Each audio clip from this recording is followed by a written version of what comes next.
This is a topic and a subject matter that really moves me. But I started working on it. And as I dug into it and I studied it and I listened to John's words, I realized this isn't a responsibility. This isn't a job. This is a privilege. This is a privilege to tell one of the most beautiful stories that you'll ever hear.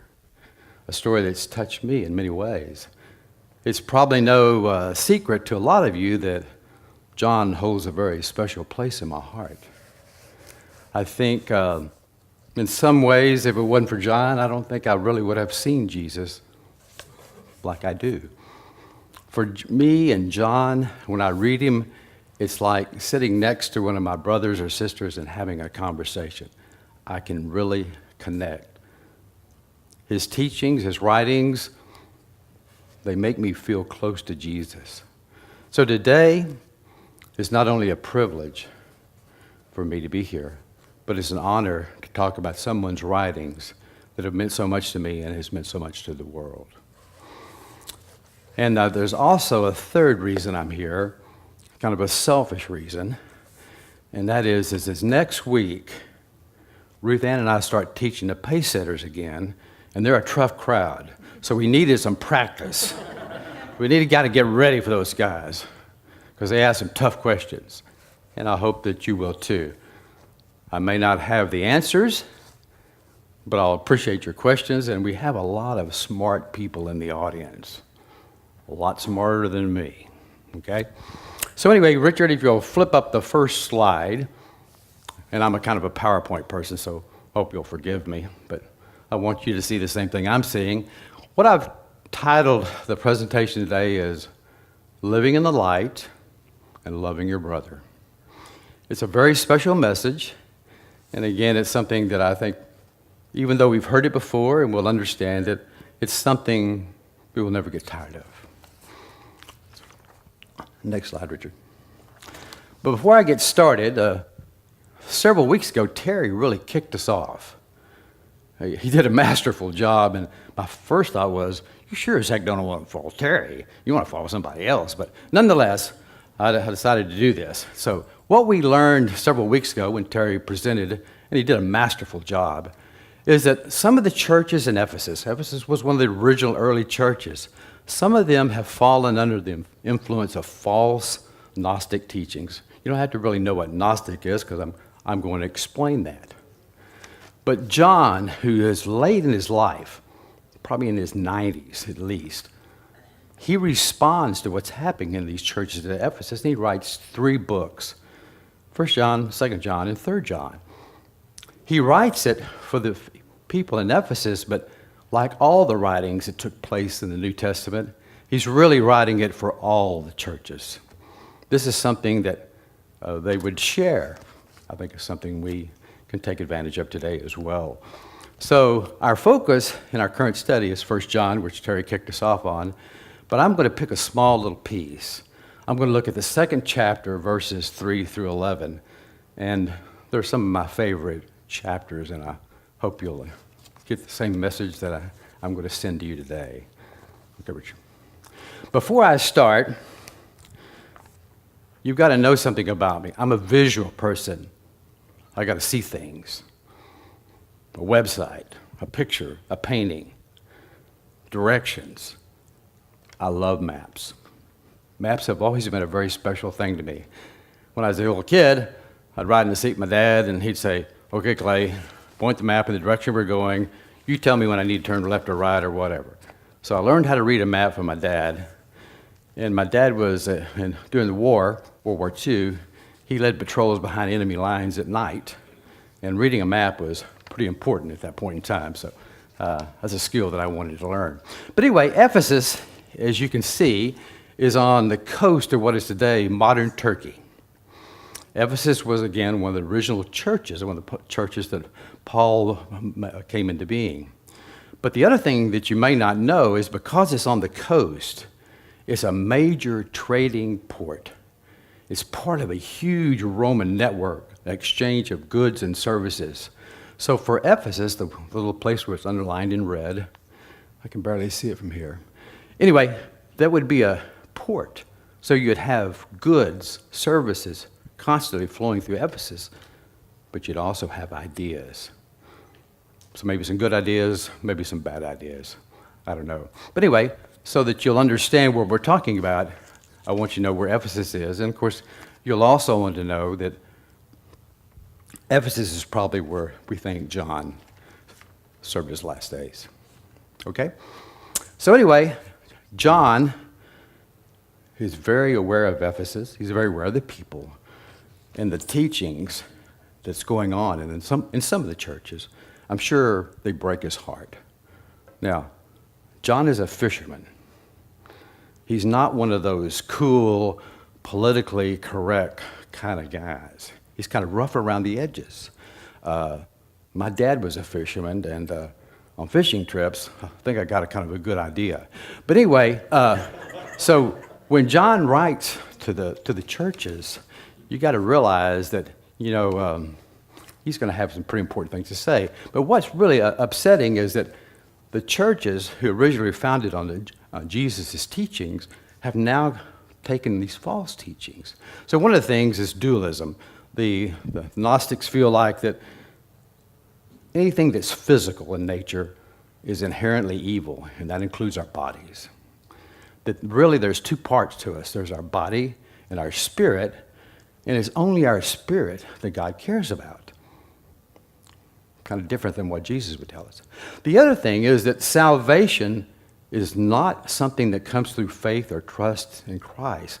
Salvation is a special knowledge that you get, something somebody shares with you. In fact, there's only a select few of people that really have this special knowledge. So to be able to share that with somebody, to gain that knowledge if you want to think of it from a Gnostic perspective, living in the light would have this knowledge.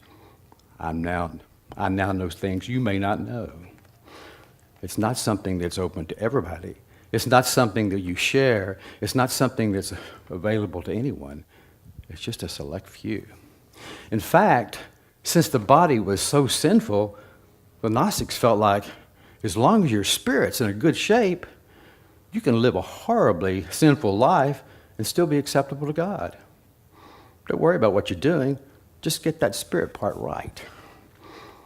Well, needless to say, the Gnostics rejected the incarnation and the divinity of Christ. They couldn't believe that God came in flesh to live and dwell among us as Jesus. No way. God would never be in a sinful environment. The other thing they couldn't accept is that God could actually be that Jesus could be God's only begotten Son. Doesn't make sense. Body, sin, bad, can't be God. Okay, Richard. So that's kind of a ground, kind of a floor of what's going on. And again, it's not every church, but some of them. So John is very late in his life. And the other thing you need to understand is that John probably knew the churches at Ephesus very well. In fact, after the Romans destroyed Jerusalem in AD 70, most biblical scholars feel that John migrated to Ephesus. Probably lived there for about 25 years for Domitian, basically banned him to Patmos. But anyway, he lived there for about 25 years. These are people that he loves. These are people he cares about. These are not just somebody he heard about. So what he'll say, and it starts off in the very first chapter of 2 John, he says, "My dear children," not "hey guys" or churches, but "my dear children, I write this to you so that you will not sin." He doesn't say, "Hello, how you doing? Long time no see." Don't sin. I love you. The other thing he'll say is that, have you guys forgotten? Is Jesus is the atoning sacrifice for our sins.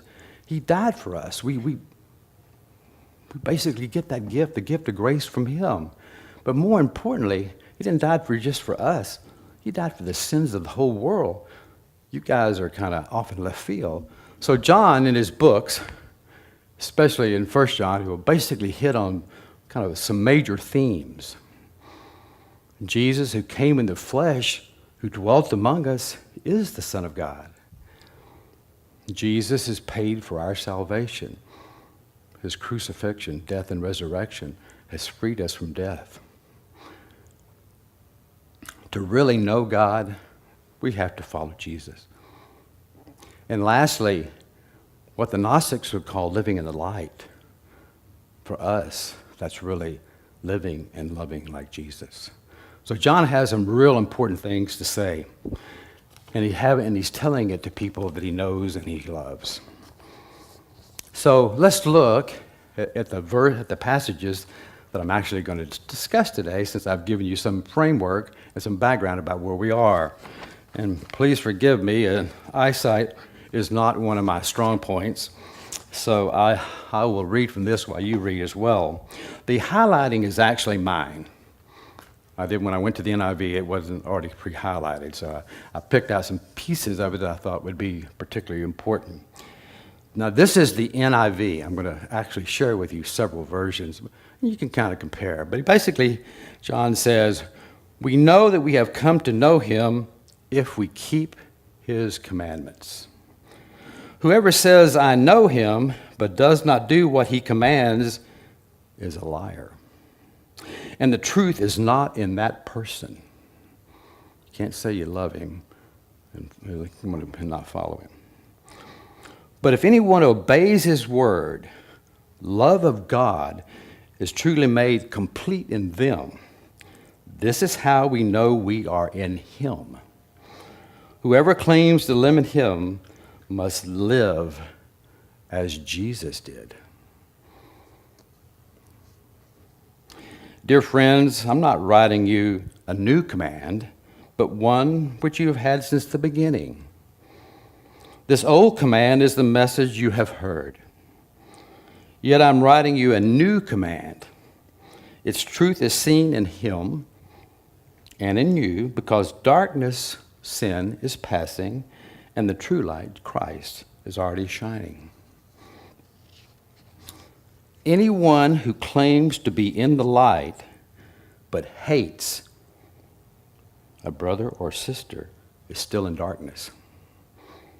Anyone who loves their brother or sister lives in the light, and there is nothing in them to make them stumble. But anyone who hates a brother or sister is in the darkness and walks in the darkness. They do not know where they are going, because the darkness has blinded them. These are very powerful words and a powerful image from John. Don't sin. He's paid for our salvation. You need to live in the light. So what I thought I would do, in addition to reading the NIV, I would read also from the Message. The Message is another, how shall I say, interpretation that I really enjoy, because you can kind of get a little different perspective. But here you go. Here's the Message. Here's how we can be sure that we know God in the right way. Keep his commandments. If someone claims, oh, I know him well, but doesn't keep his commandments, he or she is obviously a liar. His life doesn't match his words.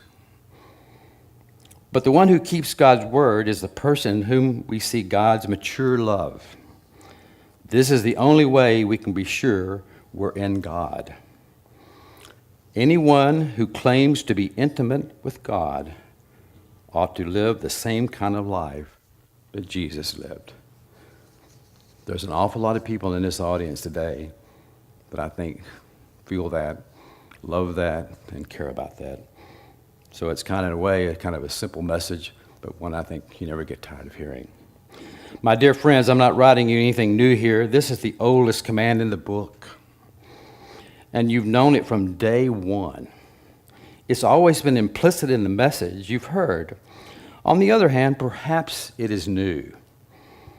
Freshly minted, as it is in both Christ and in you, the darkness on its way out, and the true life, Christ, already blazing. Anyone who claims to live in God's light and hates a brother or sister is still in the dark. It's the person who loves brother and sister who dwells in God's light and doesn't block the light from others. Not only should we love, but we should be set an example so that people will see. But whoever hates is still in the dark, stumbles about in the dark, doesn't know which end is up, is blinded by the darkness being sin. So John has a very powerful and a very profound message. We're to love. And we're to love so that people will know who we are. We're to love because this is what Jesus did for us. Now this old command, because John kind of made a paradox. He said, we've had this command from the day one, but we also have this new command. So when I went back and researched, well, what was this old command? I found out that it came out of Leviticus 19, verse 18. And it's really a very beautiful passage. It says, "Do not seek revenge or bear a grudge against anyone among your people, but," and again, this is in Leviticus, "love your neighbor as yourself," something you've had from the beginning of time. Paul, one of our most prolific writers, also talked about loving as well. And I picked out just two passages from Paul. But the first one, it comes out of Galatians 5, verse 14. And he says, "For the entire law is fulfilled in keeping this one command. Love your neighbor as yourself." And then he'll write in Romans 13. Now, I wish Larry's here. He's our Mr. Romans. He taught me everything I know about Romans, which isn't very much. But anyway, he would say in Romans 13:9, the commandments: you shall not commit adultery, you shall not murder, you shall not steal, you shall not covet, and whatever other command there may be are all summed up in this one command: love your neighbor as yourself.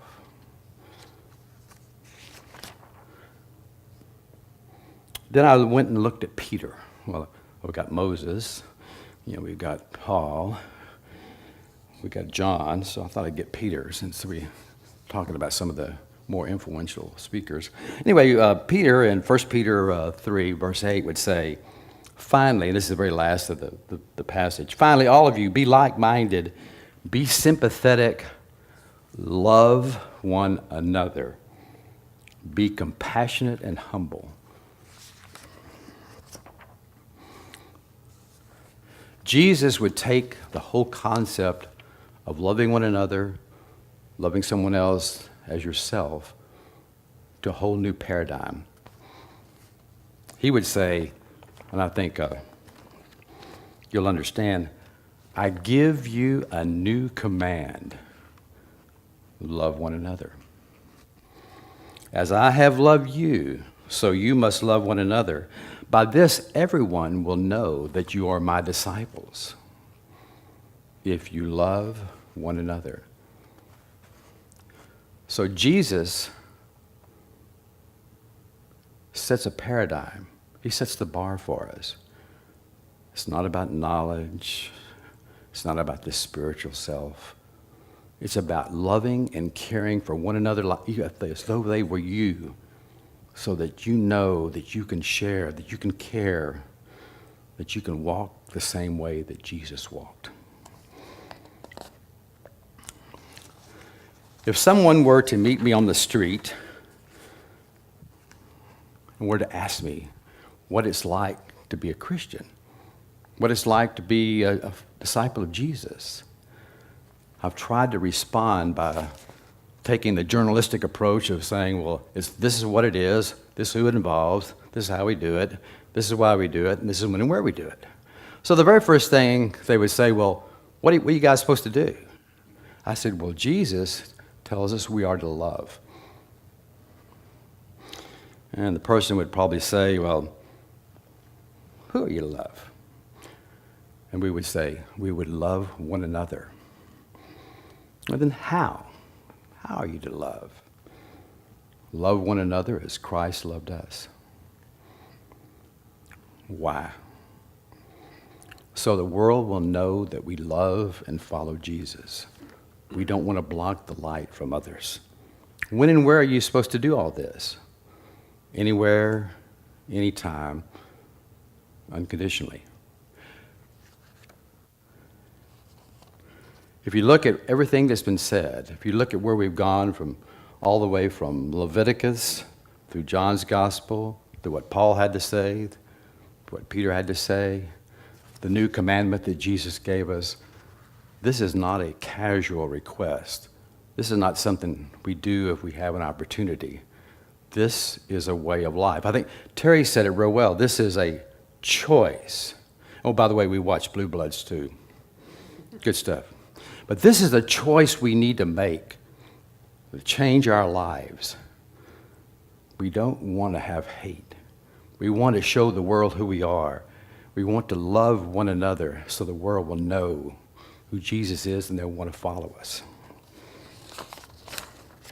So in classic New Heritage style, it's time for the family ask a few simple, innocent little questions that I have prepared in the Terry Cagle methodology perfected earlier by Terry Cartwright. So, the first question I'd like to ask you, and anybody can respond, what does love one another as Christ loved us mean to you?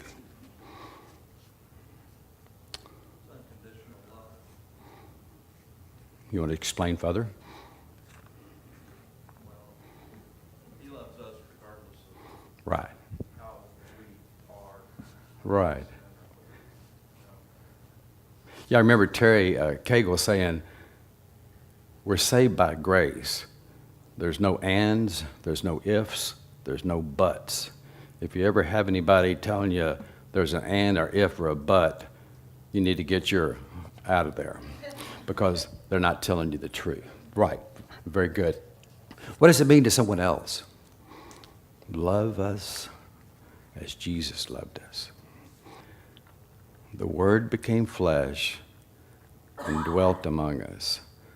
I've always thought that is just so utterly incredible that Christ, God would love us so much, and not only would He walk among us, that He would die among us to show us how much He loved us. Again, it's the most incredible story imaginable. The other two, Jesus, forgive us. He said, today you'll be with me in heaven. Oh, by the way, the only way I could make sure this was going to be, well received, I basically told my family they had to come. I figured we could triple the attendance, and that way that we could really get the message across. Grace is a gift, just like for me today, it's a privilege and honor to be here. It's a privilege and honor to know that He cares and loves us. Okay, anybody else who'd like to talk about question number one? Okay, let's go to the second question. All righty. Christ told us that we needed to love one another so the world would know that we love and follow Him. So the question is real kind of simple. How must Christians love one another for the world to want to know and follow Jesus? We love each other, we care for each other, but what can we do to get the world's attention so they'll know we love Jesus, He's changed our lives, and we want you to feel the same thing? I think I've heard Dr. Cartwright and Dr. Cagle say that, if you look in our audience, you look at all these people who love Jesus, unfortunately, there's not anybody perfect here. We all have blemishes, we all have sins where none of us are perfect. In fact, probably no perfect people allowed because we wouldn't know how to act around them. So that's true. You need to understand that your brother, I think Chris will tell you, everyone has a story that they're dying to tell. Everyone has a feeling. Everyone knows Jesus. They want to tell you their story. And none of us are perfect. None of us have all the magic answers. We all need grace. One time when Ted and I were going to winter camp, we'd go to winter camp on December the 26th, so we get the primo spots where all the other troops got to Constantine, blah, blah, blah, blah. But on the way we would go there, we'd stop at this little Dairy Queen in Athens. And we'd let the boys eat, because after that, they're going to be eating our cooking, and they weren't going to be having, Sundays or ice cream or anything like that. So this was a little kind of break before they got to the real world. Well, anyway, all the scoutmasters are sitting at one table, and all the boys are sitting at another table. And in pulls this motorcycle gang. I mean, there's 5 or 6, boom, boom, boom, boom, they come roaring in there, and they walk in there in their leather pants. They got chains hanging all over them, tattoos, probably where we couldn't even see them. And we're sitting there, and the boys are having a good time, and the guys in the motorcycle, they're looking around. It's like they're kind of casing the joint, I thought, oh my God, this is going to be one of our most memorable trips ever. So we're sitting there, and then the guy that's the gang leader gets up. He walks over the table where the scoutmasters are sitting. Because our rule was, if your boy was going to camp, then you probably need to be at camp too. Because anything happened, medication, whatever, you need to be there for your boy. And the guy walked up to us, put his hands on his hips, and he bent down, and he said, what you guys are doing for these boys is wonderful. I wish somebody had done that for me. You're giving up your time. You're setting an example. He said, I think I could have used that as a kid. I've never forgotten that. Again, if you would have seen him, this would have been the last thing you would expect from him. But I think, like Teresa said, when we love one another, there's no conditions. There's no perfect people. You got to love them. You got to care enough to get involved. You got to be available. You got to want to connect. Because when we connect with them and we connect with Christ, then we connect with God, and the triangle's complete. We're living in Him. We're living like Jesus. Let's go to the next question, because I didn't think I'd run out of time, but I guess I might. Can you think of any situation where the Christian community has failed to love unconditionally as Jesus has asked us to? When Steve mentioned Stephen, the kid in Ecuador, what happened is after church, he was playing in his front yard, and a gang of kids came and caught him, wrapped him up, and set him on fire. He was able to get to a lake, and he was able to save himself. And of course, his family then was, through Compassion, they were able to get him back to the States. But Compassion published a message, and they asked us to pray for Stephen, his family, and they asked us to pray for the boys who set him on fire. Yeah, that's when we're not showing the light to the others who really, really need it. We're supposed to love one another so the world will see. So the world will see how we feel, and they'll want to be like us and follow Jesus. That's right. We've got to treat them special. Whether they're refugees, whether they have a different sexual orientation, whether they've been divorced, whatever the reasons, they probably need us more. In fact, Jesus said, I didn't come here to save the healthy. The physician doesn't come to save the people that are okay. The physician comes to save those who need healing. So when we turn those people off, when we don't answer their needs, we're not being the physician. We're not being the arms and legs that Jesus asks us to be.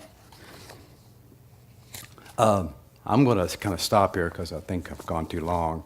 But if there's any other thoughts or comments you have, I'd really appreciate them. Again, this is our family. We're better together. We love together. We're all different. None of us are perfect. But if you have any thoughts or anything you'd like to share before I finish, I'd like to hear it.